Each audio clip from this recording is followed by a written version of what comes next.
It is time for Shrouded Fable. Here we have the standard version ETB, and we're also going to be doing the Pokémon Center version ETB. I'll be talking more at the end of the video as to that weird, month break that I took. It wasn't intentional, it's a very long story I'll explain towards the end, but part of that means that my channel is going to be changing.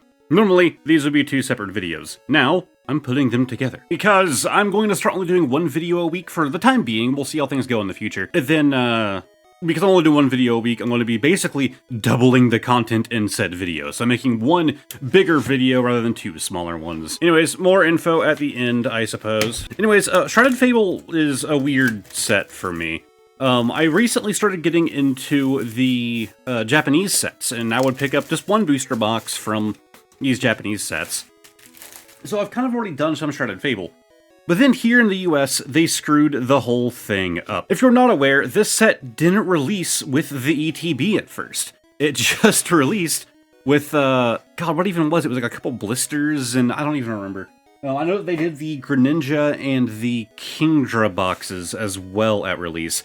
But they didn't do any ETBs, they didn't do the booster boxes, they didn't do loose packs. It was a weird release, and all of those came like 2 weeks later? For me, it kind of killed all of the hype. It's weird to save, the products that people tend to go for more for the, the bigger and better products for a later release, and then do that weird, soft release of the set. It just, I don't know, it was dumb, and I hope that they never do it again. This set happened to release around that same time, and here is our promo card. Also, I don't know where my box cutter went. That's why I'm using this, Leatherman. I should clarify, this is a, broken, actually, this is a broken Leatherman. It's not in the best shape no more. It also does this funny thing whenever you try to close it, because it's missing one of those arms. It does that, and then you can just kind of force it back into place. But anyways, this kind of came at the same time that my life was kind of going through hell, and I didn't really have a whole lot of time to focus on this channel, and so when this set did that weird, split release, also not a too bad looking promo there, when the set did this, weird, split release, it made me even less inclined to spend what free time I had working on this channel and looking into this Pokemon stuff. It was okay, this is stupid, I normally like to start a set with an ETB, but it's not out yet. What do I do? I also thought I forgot to pre-order it. Again, with our Scarlet and Violet, as all the improvements we got with this new era of Scarlet and Violet, we did get a downside of where they just put EX on here because the sets no longer have symbols, so it makes the dice a bit less unique. But I thought I had, I was I'm pretty sure I pre-ordered the Pokemon Center ETB, but I went to my local card store and they had Shrouded Fable stuff in stock. That's actually where this ETB was picked up from, the standard one. And I was hold on, where's my pre-order? And of course, at the time, they didn't have this ETB, because even this version wasn't out yet. They only had, the Kingdra box and stuff like that. But I was just what? Did I forget to pre-order it? That's a problem. And I go and look, and no, it's still on pre-order, but the expected date is just, 2 weeks out. Anyways, we have the Eevee, Seadra, Krogunk, Golbat, Janie's Secret Art, Decidueye, Slitherwing, Eevee, Rowlet, Dusknoir, and, okay, I guess they are doing, Hollow Energies in this set, which is interesting. So yeah, it's still the two reverses, then our rare slot, and I guess the energy cards matter here. So that's good to know. It's also nice that in the very first pack of Shrouded Fable I opened, we get one. Oh, don't tell me that they're going to be a guaranteed thing. Being able to pull one in the first pack screams to me that it's going to be guaranteed, but it could just be good luck. I really hope they didn't go for guaranteed Hollow Energies. That would screw over, the already tentative Hollow Energy market. We had Decidueye, Hypno, Sylveon, Blood Moon Ursaluna, and another Blood Moon Ursaluna. So we have it as a Hollow and as a reverse and energy. But yeah, when I said I had to do the Japanese version of this set, what I mean is, in Japan, they actually do sets much more often than we do here, which I know sounds crazy, because sometimes we get them back-to-back here. They do sets more often than we do, but their sets are smaller. So when they come to the US, it's usually an amalgamation of 2 or 3 of their sets all thrown into one. But you tend to have some cards that are cut that are not in our set, You tend to have some cards in our set that weren't in theirs, and it comes in a future one of theirs, although that version is more rare. You also didn't have some cards that are in the Japanese set that don't release in our set, but later release as a promo. I know that there was for Pokemon Scarlet and Violet, if you pre-ordered the game in Japan, I'm pretty sure that's what I'm thinking of, you would get this like really nice looking promo card, and people were all like upset. They're like, hey, why can't we get that here in the US? Well, that promo card ended up being in like a box for us. So if you see something in Japanese that's like a newer release, chances are we're going to get it here. It's not guaranteed. There are hundreds of cards that we have not gotten. But there's a good chance that we're going to get it here. It just hasn't happened yet. It's going to come to us in a different form. So while I've said that I've done this set, I've done one of the Japanese sets that this is heavily based on. I believe the set in Japanese was called Night Wanderer, which had very, very similar theming to Shrouded Fable. On the upside, Shrouded Fable is much easier to say than Night Wanderer. Code card, we have the Inkay, Joltik, Drowsy, Horsey, Powerglass, Crobat, Iron Moth, Hypno, Blood Moon, Ursaluna, and finally we get a pull. About time. I mean, technically we had the Hollow Energy earlier, and we have the exact same one again, so cool. But we finally got something, the Monkey Dory EX. Pretty basic standard EX, but at least it is from one of our newer legendaries. Next pack. You know what? I'm not gonna do it at the end of the video. I'm just gonna fill some. I need to clean up a little bit here. I have a bunch of packs. I'm just gonna fill the airtime now. The reason that I took like a month break, and there were 2 videos before this one that were after that month break, but those were recorded before the break. That being the Palafin box and the AliExpress video, which was fun. But those were, hey, there we go. We have an illustration rare Pheasantipity. I can't imagine that this is in like the top 5 most valuable. But it has to be kind of up there because these guys are still new to us in the TCG, or at least relatively new to us. And getting it as an illustration rare is pretty nice. Although I don't care a whole lot for Pheasantipity's design as much as I like saying its name. So this isn't a super high one for me. But anyways, I got a promotion at work. Yay, woo. I've been doing the same job for this company for about 8 years, working as a technician. And I got a promotion, but they had to backfill my position, my old one. And so during that time, I was kind of doing both jobs. So I was working more hours, but it wasn't like, you know, working 2 40-hour jobs or anything like that. It was more so just very stressful for my life. It was draining me mentally. Because some days I was primarily one job, some days I was primarily the other, but I was always kind of doing both. They have finally filled that backfilled my old position with somebody who is also excellent at the job. Obviously he's new, but he's doing really well. I have transitioned and I have been doing my new position for about 2 weeks now. And things have finally started to calm down. We have 06 machinations.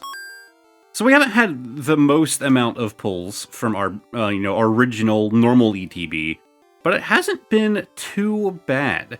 I mean, we got 2 Hollow Energies, granted they're both the same. We got an EX, we got an Illustration Rare, and now we have a full art trainer. Not bad for a standard ETB. Of course, in the next one, we're going to have 2 extra changes at good pulls. But yes, things have started to calm down. It's still hectic. I'm still doing more hours than I was before, and it's pretty much going to stay that way. But, and the job's a bit more stressful, but it's honestly it's less physical in my opinion. I also have to spend more time driving during my days now, which I'm not a big fan of. But regardless, I am enjoying my new position. I am making a fair amount more money. And I finally think I might have figured out a work-life balance to be able to resume making content. Oh, is that a difference that I never noticed? So this was not in here. Normally it would be like this on the standard ETBs, but it's inside. What is this? What is this contraption? I was like, I'm pretty sure that the Pokemon Center ETBs still pack them like that. I don't remember them being inside the box. Maybe they are, and I just never noticed. But no, this is very new. I I always assumed the Pokemon Company did the whole cardboard thing because of, like, environmental things and yada yada, you know, recyclables. It makes them look better at the very least. Maybe it's cheaper, I don't know about that. But it looks like for the Pokemon Center version, they want you to continue polluting the landfills. And, well, you know, starting now. In case you're wondering, yes, this should be the exact same player's guide. There is no difference here. I actually prefer... Okay, no, I'm crazy. The way that the light was hitting this, I thought it was silver-backed, but no, they're both back-blacked for the, card sleeves, so no difference there either. I guess we'll just, like, do that. This feels weird.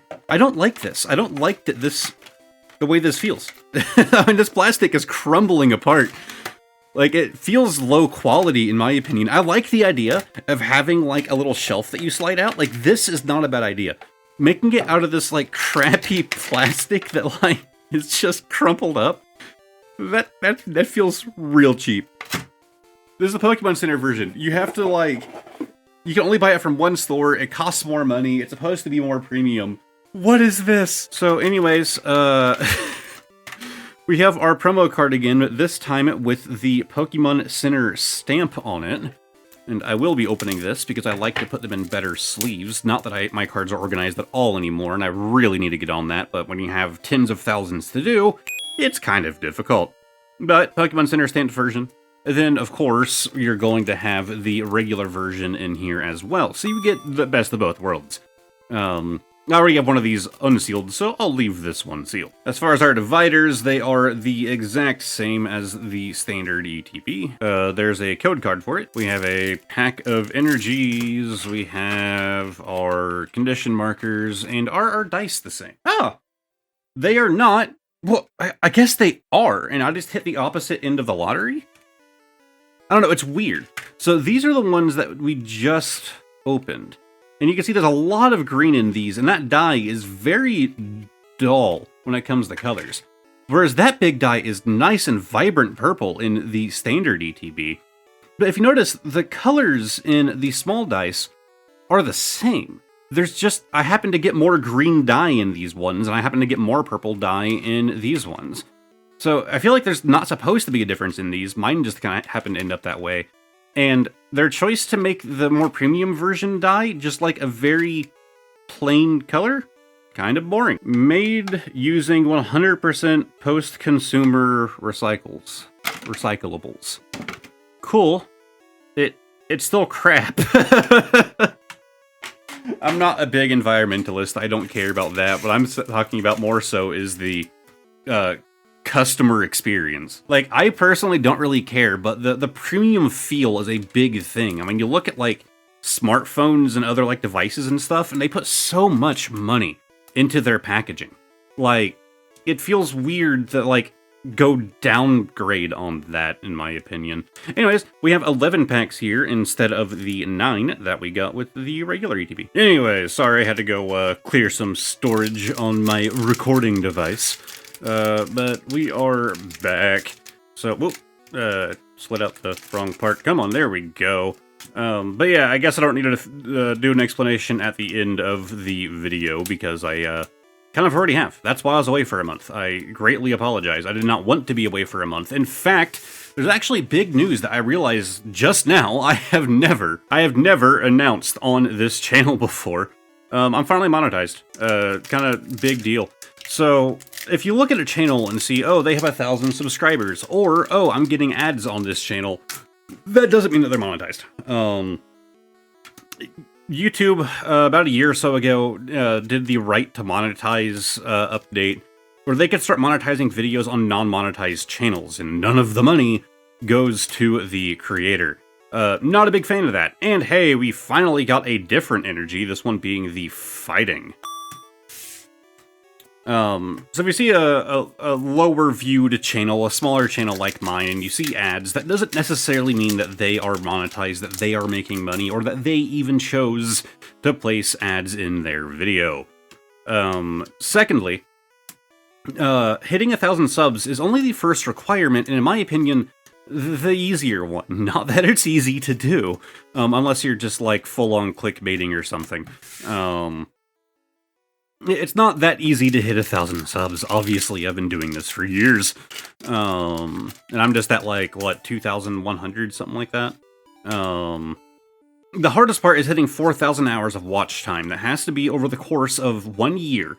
So if, whatever date today is, on that date last year, that day's watch hours no longer count. So if you had a video blow up that day, all that's gone.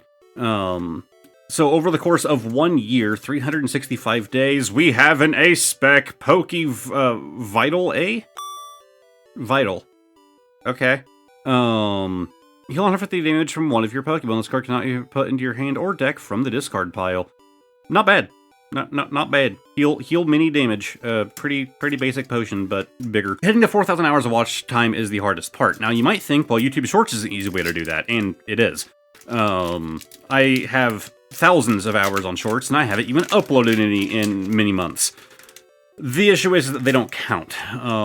You have to get like 2 million Shorts views or something like that within 90 days in order to reach monetization that way. The watch hours from Shorts don't count. Only on your actual long-form videos. And Monkey Door EX. So the cheat code that a lot of YouTubers like to employ when they're struggling to hit those 4,000 hours is to do live streams. You know, if you have like a 4-hour live stream or whatever, and someone watches the entire time, that's at least 4 hours from that one dude. But more than likely, you're going to have more viewers than that, and people going back and watching the VOD. You can get a lot of watch time from doing live streams, which I never did. I grew purely organically into monetization. I've been chasing that 4,000 hour mark for so long. And then my channel kind of, I want to say blew up, because it's not like massive, but my channel started getting more views and more attention and stuff here towards the last couple months. And every day I saw, there's like a little line that shows you how far you are from monetization, from hitting those 4,000 hours. And every day I would see it go up by like 20 hours, 30 hours, like every single day. It never went down, it just kept climbing up. And I remember, like, when it got close to the 4,000, I would, like, take a screenshot, like, every day and send it to my girlfriend. In case you're wondering, I'm not making much money off of this at all.